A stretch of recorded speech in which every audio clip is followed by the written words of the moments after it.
Marina sempre soube que sua avó Helena guardava segredos. A casa antiga no centro de Santos carregava o peso de décadas de histórias não contadas. Quando Helena faleceu aos 92 anos, deixou para Marina não apenas a propriedade, mas também a responsabilidade de organizar uma vida inteira, guardada em gavetas, baús e armários empoeirados. A tarefa parecia impossível para uma mulher de 40 anos, que mal conseguia equilibrar trabalho e família. Durante 3 semanas, Marina separou fotografias, documentos e objetos pessoais com a ajuda de sua irmã Carla. Encontraram certidões, recibos antigos, joias esquecidas e dezenas de cartas amareladas pelo tempo. A maioria eram correspondências rotineiras, contas antigas e cartões de felicitações. Porém, no último dia de organização, Marina descobriu um envelope diferente, escondido atrás de uma gaveta secreta da escrivaninha de Mogno, que pertencia à família há gerações. O envelope não tinha remetente, apenas o nome para minha querida Helena, escrito à mão com uma caligrafia elegante e desconhecida. O papel estava amarelado e delicado, como se tivesse sido manuseado muitas vezes ao longo dos anos. Marina hesitou antes de abrir. Algo em seu interior lhe dizia que aquela carta antiga carregava mais do que simples palavras. Talvez fosse parte de uma herança familiar muito mais complexa do que imaginara. Se você já passou pela experiência de organizar os pertences de um ente querido, deixe um comentário contando como foi para você. Marina segurou o envelope contra a luz da tarde que entrava pela janela do escritório. Podia ver a silhueta de várias páginas dobradas no interior, escritas com tinta azul desbotada. Suas mãos tremeram ligeiramente quando rasgou cuidadosamente a borda superior, tentando não danificar o conteúdo que permanecera intocado por décadas. A primeira linha da carta fez Marina sentar-se imediatamente na cadeira de vime que sua avó tanto amava. Minha querida Helena, escrevo esta carta sabendo que pode ser a última oportunidade de contar a verdade sobre Roberto e sobre o que realmente aconteceu naquela noite de março de 1952. O nome Roberto ecoou na mente de Marina como um trovão distante.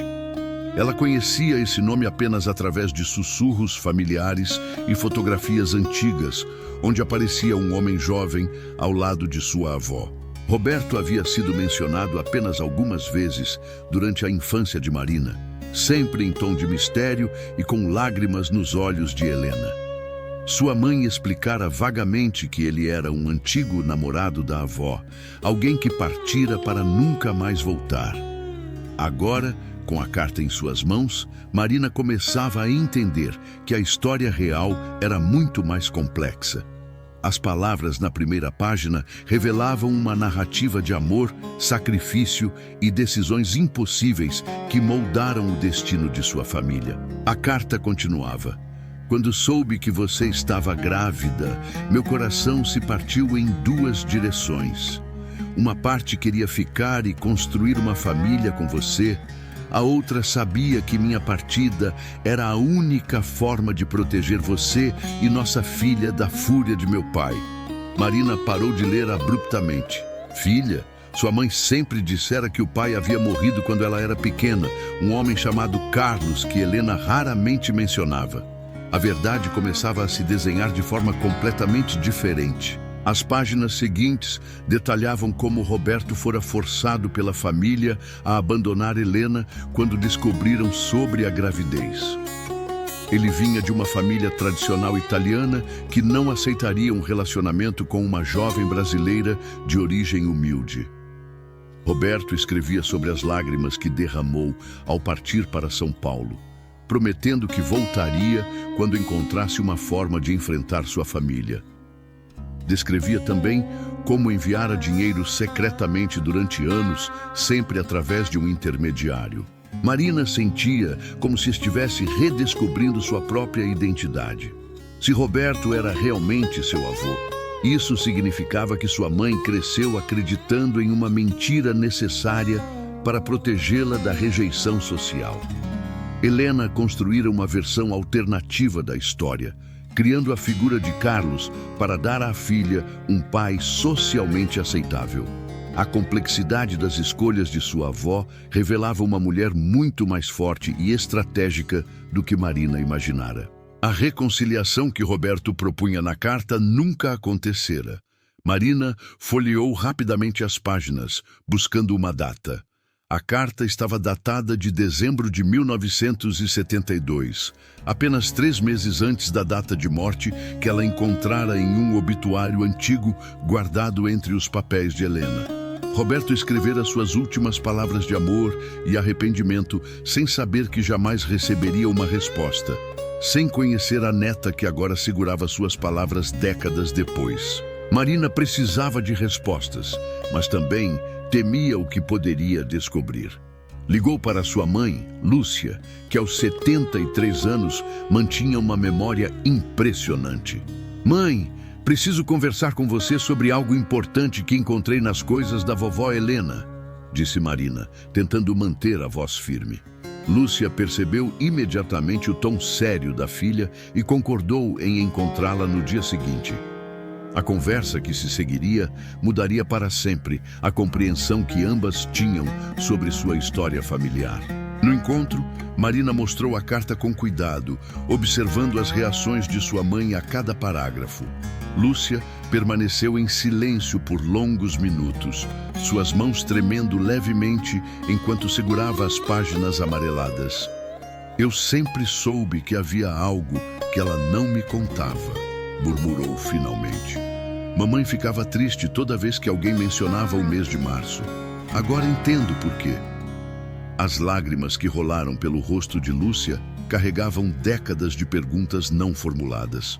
A revelação trouxe alívio e dor simultaneamente.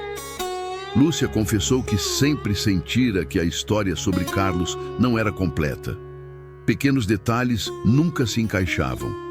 Fotografias que Helena escondia rapidamente, conversas interrompidas quando ela entrava no ambiente, olhares distantes em certas datas do calendário.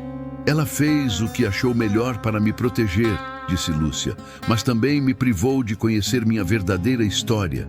A complexidade dos sentimentos refletia a dificuldade de julgar decisões tomadas em contextos completamente diferentes. Marina e Lúcia decidiram investigar mais profundamente.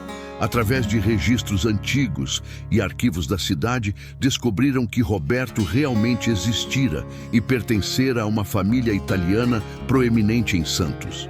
Encontraram até mesmo um endereço onde ele morava antes de partir para São Paulo. A propriedade ainda existia, agora ocupada por seus descendentes. A possibilidade de encontrar meio-irmãos e tios desconhecidos tornou-se real, mas também assustadora. Que decisão você tomaria no lugar delas, se descobrisse uma família inteira que não sabia de sua existência, tentaria fazer contato? A pergunta pairava entre mãe e filha enquanto planejavam os próximos passos. Marina sentia-se dividida entre o direito de conhecer sua história completa e o medo de causar constrangimento ou dor a pessoas que viveram décadas sem saber da existência de uma filha e neta do patriarca da família. Depois de 2 semanas de discussões e pesquisas, Marina e Lúcia decidiram fazer contato com a família de Roberto. Descobriram que ele tivera 2 filhos com a esposa oficial, Giuseppe e Maria Antonieta, hoje com mais de 60 anos. Marina escreveu uma carta cuidadosa, explicando a situação sem causar choque desnecessário. Optou por enviar primeiro uma mensagem através de um advogado, preparando o terreno para uma possível conversa mais direta sobre essa herança familiar inesperada. A resposta chegou 3 dias depois, através do mesmo advogado. Giuseppe, o filho mais velho de Roberto, mostrou-se surpreso, mas interessado em conhecer a história. Ele revelou que o pai sempre parecera carregar um peso inexplicado, especialmente durante os últimos anos de vida. Roberto falecera em 1973, pouco depois de escrever a carta que Marina encontrara, levando seus segredos para o túmulo. A família sempre soube que havia períodos da vida de Roberto que ele preferia não discutir. O primeiro encontro foi marcado em um café neutro no centro de Santos. Marina, Lúcia, Giuseppe e Maria Antonieta sentaram-se numa mesa redonda, todos nervosos e curiosos.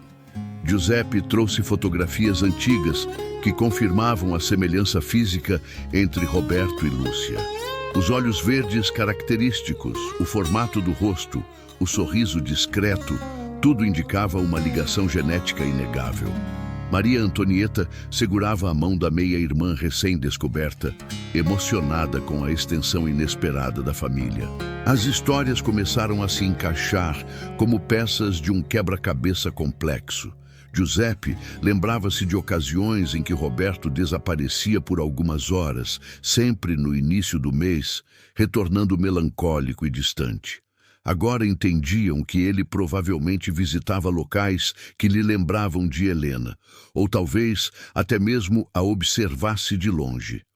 A culpa e o amor não correspondido haviam moldado a personalidade reservada que a família conhecera, sem jamais compreender completamente suas origens. A reconciliação que Roberto desejara em vida finalmente acontecia através das gerações seguintes. Marina sentia-se grata por ter encontrado a carta, mas também triste pela tragédia dos desencontros. Quantas histórias similares permaneciam escondidas em gavetas secretas, esperando que alguém tivesse coragem de abrir envelopes amarelados? A experiência transformara sua percepção sobre memórias organizadas e a importância de preservar narrativas familiares, mesmo as mais dolorosas. Meses depois do primeiro encontro, Marina e Lúcia haviam desenvolvido uma relação genuína com Giuseppe e Maria Antonieta.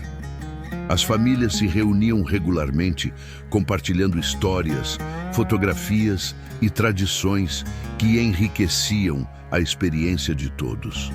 Lúcia finalmente conheceu suas raízes italianas, aprendendo receitas tradicionais e descobrindo traços culturais que explicavam algumas de suas características pessoais. A história real da carta se tornara uma ponte entre passado e presente, curando feridas que ninguém sabia que existiam. Helena permanecia como a figura central dessa narrativa complexa. Suas escolhas, embora tenham causado décadas de segredos, foram motivadas por amor e proteção. Marina compreendeu que sua avó enfrentara dilemas impossíveis numa época em que mulheres solteiras com filhos enfrentavam preconceito severo. A coragem de Helena em criar uma filha sozinha, inventando uma versão palatável da verdade, revelava uma força extraordinária, disfarçada de fragilidade aparente. A carta esquecida também transformou a perspectiva de Marina sobre suas próprias decisões familiares. Ela começou a documentar histórias da família de forma mais sistemática, entrevistando parentes idosos e registrando narrativas antes que se perdessem para sempre. Criou um arquivo familiar, onde futuras gerações poderiam encontrar verdades completas, não apenas versões editadas da realidade. A experiência ensinou-lhe que transparência e compreensão são melhores que proteção através do silêncio. Giuseppe revelou que a família italiana também havia sofrido com os segredos de Roberto. Seus períodos de melancolia afetaram toda a dinâmica familiar, criando uma atmosfera de mistério que nunca fora completamente compreendida. Conhecer Lúcia e Marina trouxe paz também para eles, explicando comportamentos e emoções que pareciam desconectados da realidade que conheciam. A reconciliação beneficiou ambos os lados da equação familiar fragmentada. A história de Marina nos lembra que famílias são construções complexas, moldadas por decisões tomadas em contextos que nem sempre compreendemos completamente. Cartas antigas podem carregar chaves para compreensão, perdão e conexão. Às vezes, o que parece ser apenas papel amarelado guardado em gavetas esquecidas representa oportunidades de cura que atravessam gerações. Marina aprendeu que herança familiar vai muito além de bens materiais. Inclui histórias, verdades e a possibilidade de transformar segredos dolorosos em pontes de reconciliação.